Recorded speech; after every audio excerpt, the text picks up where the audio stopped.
আজকে রান্না করব মুরগির মাংস। এক একে দিয়ে দিতেছি জিরা বাটা, আদা রসুন বাটা, লবণ, মরিচের গুঁড়া,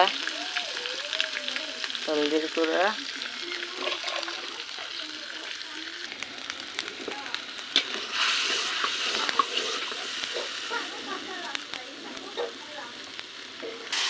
মশলাটা কষানো হয়ে গেছে। এখন দিয়ে দিব টমেটো, কারণ মুরগির মাংস টমেটোটা একটু গালায় নিলে সবচেয়ে সুন্দর হয়, তার জন্য টমেটোগুলো দিয়ে দিলাম। একটু গালায় নিয়ে সস বানাইয়া তারপরে মাংসটা দিব। এখন দিয়ে দেবো মুরগির মাংসগুলা।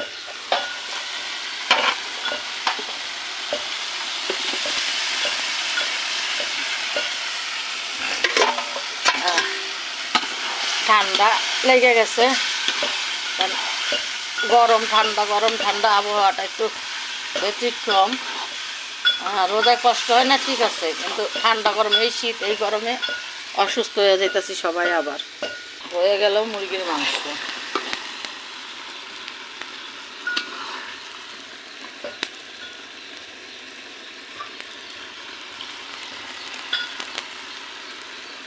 দেখছেন কি আগুন, আগুনের তাপে সামনে আগানো যায় না, মাথা ব্যথা, ঠান্ডা, জ্বর, তার মাঝেও মাটির চুলায় রান্না করতে হয়।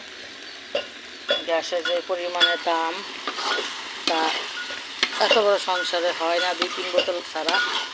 তার জন্য একটু সঞ্চয় করার জন্য মাটির চুলায় রান্না করি।